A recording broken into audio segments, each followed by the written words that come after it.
अगर आपका फ़ोन चोरी हो जाए, फिर चाहे वो एंड्रॉयड हो या आईफोन, तो आपको क्या करना चाहिए? सिर्फ सिम बंद कराना ही काफ़ी है या फ़ोन को भी ब्लॉक कराया जा सकता है? चोरी हुए फ़ोन को ट्रैक करने का कोई तरीका है या नहीं? फ़ोन चोरी होने के बाद कुछ ऐसे ज़रूरी स्टेप्स हैं जिन्हें तुरंत उठाना चाहिए ताकि आपका फ़ोन कोई दूसरा इस्तेमाल ना कर सके और उसमें मौजूद आपकी पर्सनल और फाइनेंशियल इंफॉर्मेशन भी सुरक्षित रहे। आज की काम की खबर में हम आपको बताएंगे कि एंड्रॉयड और आईफोन चोरी होने पर आपको क्या करना चाहिए, फ़ोन को कैसे ब्लॉक और ट्रैक कर सकते हैं और चोरी हुए फ़ोन के साथ आपके डेटा को कैसे सुरक्षित रखा जा सकता है। तो चलिए शुरू करते हैं। आप सड़क पर जा रहे हैं, मेट्रो में सफर कर रहे हैं या किसी भीड़ वाली जगह पर हैं और अचानक आपका फोन गायब हो जाता है, तो सबसे पहले आपके दिमाग में क्या आएगा कि सिम बंद करानी है, बैंकिंग ऐप सुरक्षित करना है, यही ना? क्योंकि फोन वापस मिलेगा या नहीं इस बात की तो कोई गारंटी ही नहीं है। लेकिन क्या आपको पता है कि फोन चोरी हो जाने पर सिर्फ सिम बंद कराना ही काफी नहीं है? आपका चोरी हुआ फोन भी गवर्नमेंट सिस्टम के जरिए ब्लॉक कराया जा सकता है ताकि कोई दूसरा व्यक्ति उसमें नई सिम डालकर भी उसे मोबाइल नेटवर्क पर इस्तेमाल ना कर सके। अब सबसे पहले बात करते हैं एंड्रॉयड फोन की। अगर आपका एंड्रॉयड फोन चोरी हो गया है तो सबसे पहले घबराने की बजाय आपको पुलिस के पास जाकर कंप्लेंट फाइल करनी चाहिए। पुलिस कंप्लेंट की कॉपी या कंप्लेंट नंबर अपने पास जरूर रखें। इसके बाद अपने मोबाइल ऑपरेटर से उसी नंबर की डुप्लीकेट सिम ले लें। ऐसा इसलिए क्योंकि चोरी हुए फोन को CEIR के जरिए ब्लॉक कराने की प्रक्रिया में OTP की जरूरत पड़ सकती है। अब यहाँ आता है संचार सारथी का CEIR यानी सेंट्रल इक्विपमेंट आइडेंटिटी रजिस्टर। आसान भाषा में कहें तो CEIR एक ऐसा सिस्टम है जिसकी मदद से आप अपने खोए या चोरी हुए मोबाइल हैंडसेट को ब्लॉक करा सकते हैं। यहाँ सबसे जरूरी चीज है IMEI नंबर। IMEI यानी इंटरनेशनल मोबाइल इक्विपमेंट आइडेंटिटी, आपके मोबाइल फोन की एक यूनिक पहचान। आमतौर पर यह 15 अंकों का नंबर होता है, इसलिए फोन का IMEI नंबर हमेशा अपने पास रखें ताकि अगर कभी आपका फोन चोरी हो जाए या खो जाए तो आपको अपना IMEI नंबर पता हो। इसे देखने के लिए आप फोन में #06# डायल कर सकते हैं। इसके अलावा फोन के बॉक्स और बिल पर भी IMEI नंबर दिया रहता है। अगर आपने IMEI नंबर पहले से नोट करके रखा है तो फोन चोरी होने की स्थिति में CEIR पर ब्लॉक रिक्वेस्ट डालना आपके लिए थोड़ा सा इजी हो जाता है। अब वापस आते हैं चोरी हुए एंड्रॉयड फोन पर। पुलिस में शिकायत यानी कंप्लेन और डुप्लीकेट सिम लेने के बाद संचार सारथी के CEIR पोर्टल पर लॉस्ट या स्टोलन मोबाइल को ब्लॉक करने की रिक्वेस्ट की जा सकती है। इस प्रक्रिया में आपको अपने mobile number, IMEI number, phone के ब्रांड और मॉडल जैसी इंफॉर्मेशन देनी पड़ सकती है। पुलिस रिपोर्ट और फोन की खरीद की रिसिप्ट जैसे डॉक्यूमेंट्स भी अपने पास रखें क्योंकि जरूरत पड़ सकती है। रिक्वेस्ट सबमिट करने के बाद आपको एक रिक्वेस्ट ID मिलती है, इसे बिल्कुल संभाल कर रखें।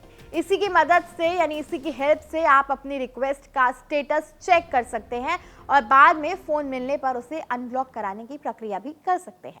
अब सवाल आता है कि फोन ब्लॉक होने के बाद आखिर होता क्या है? CEIR के जरिए IMEI ब्लॉक होने के बाद उस हैंडसेट को भारत यानी इंडिया के किसी भी मोबाइल नेटवर्क पर इस्तेमाल नहीं किया जा सकता।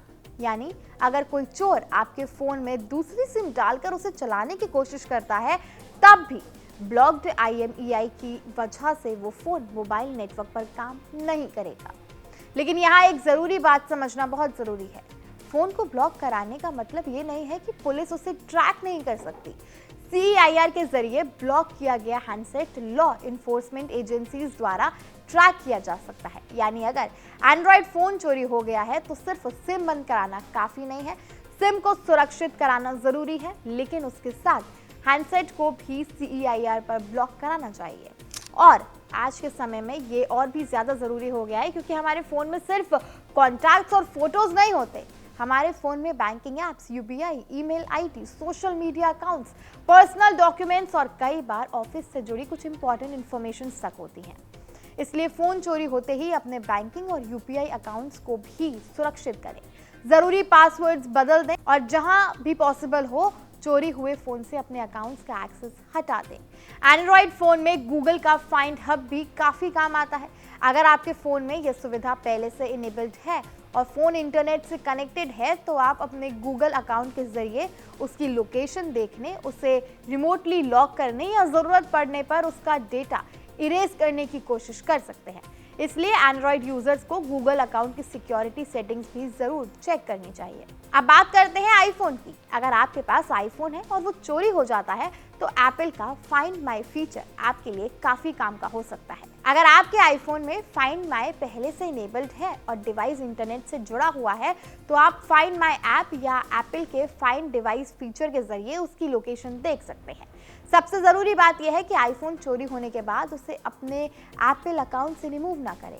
अगर आप डिवाइस को अपने अकाउंट से रिमूव कर देते हैं तो एक्टिवेशन लॉक जैसे सिक्योरिटी प्रोटेक्शन प्रभावित हो सकती है। इसकी बजाय फाइंड माई के जरिए आईफोन को लॉस्ट मोड में डालें। इससे फ़ोन लॉक हो जाता है और आप अपनी कॉन्टैक्ट इन्फॉर्मेशन भी दिखा सकते हैं, ताकि अगर कोई ईमानदार व्यक्ति आपका फ़ोन पाए तो वो आपसे कॉन्टैक्ट कर सके।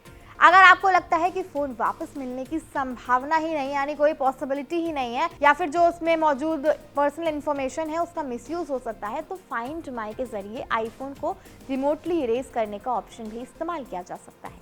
लेकिन अगर आपने डिवाइस इरेज कर दिया है तो उसे अपने एप्पल अकाउंट से रिमूव ना करें, क्योंकि एक्टिवेशन लॉक चोरी हुए आईफोन को किसी दूसरे व्यक्ति के लिए इस्तेमाल करना मुश्किल बनाता है।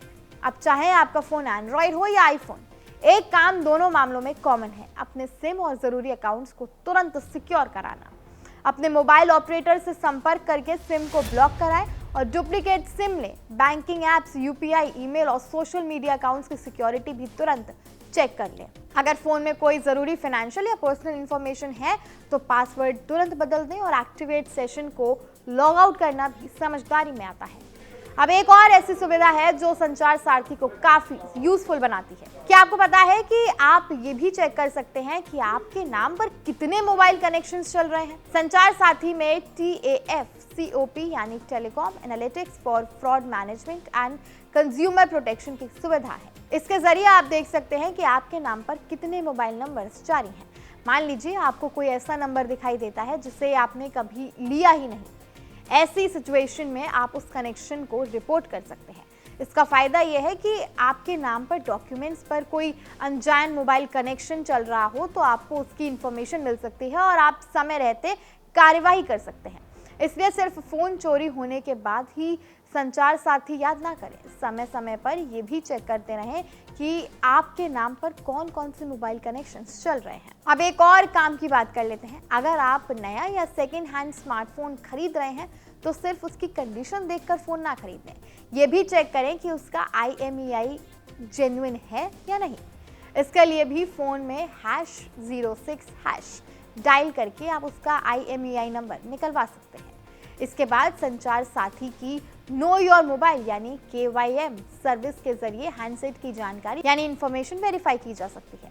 ये चेक करना इसलिए भी इम्पोर्टेंट है क्योंकि अगर किसी हैंडसेट का IMEI ब्लैकलिस्टेड, डुप्लीकेट या किसी और तरह से सस्पिशियस है तो ऐसा फ़ोन खरीदना आपके लिए परेशानी खड़ी कर सकता है।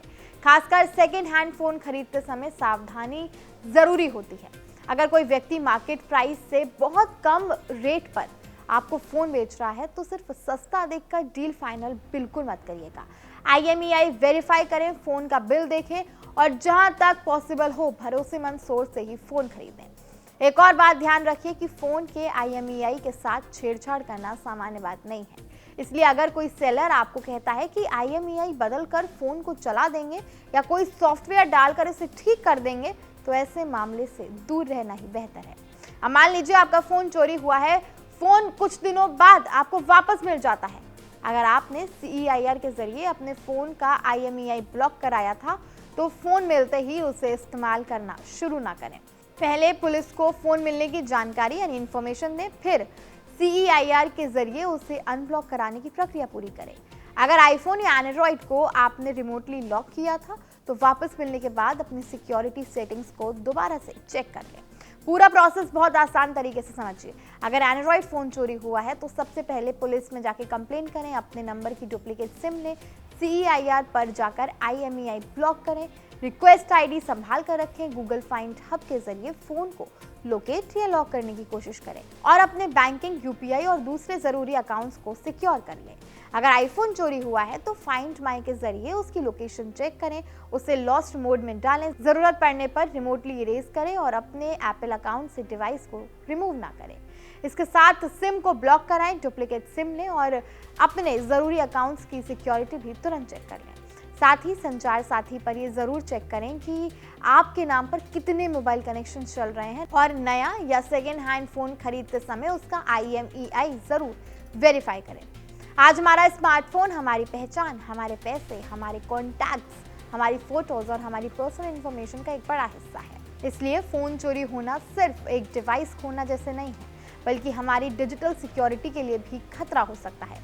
लेकिन अच्छी बात यह है कि ऐसी सिचुएशन में हमें पूरी तरह हेल्पलेस रहने की ज़रूरत नहीं है। एंड्रॉयड हो या आईफोन, दोनों में अपने अपने सिक्योरिटी टूल्स मौजूद हैं और संचार साथी और CEIR जैसी गवर्नमेंट सुविधाओं की मदद से चोरी हुए हैंडसेट को ब्लॉक कराने और उसके मिसयूज़ को रोकने की कोशिश की जा सकती है। तो अगली बार फ़ोन खरीदते समय उसका IMEI ज़रूर नोट कर लीजिएगा। फ़ोन का बिल और बॉक्स संभाल कर रखिएगा। अपने नाम पर चल रहे मोबाइल कनेक्शंस को समय समय पर चेक कीजिएगा और फ़ोन चोरी होने की स्थिति में सिर्फ सिम ब्लॉक कराकर मत रुकिएगा।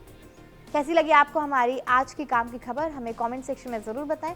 अगर वीडियो पसंद आई हो तो चैनल को लाइक शेयर सब्सक्राइब करना ना भूलें। आपके साथ मैं थी मान्या।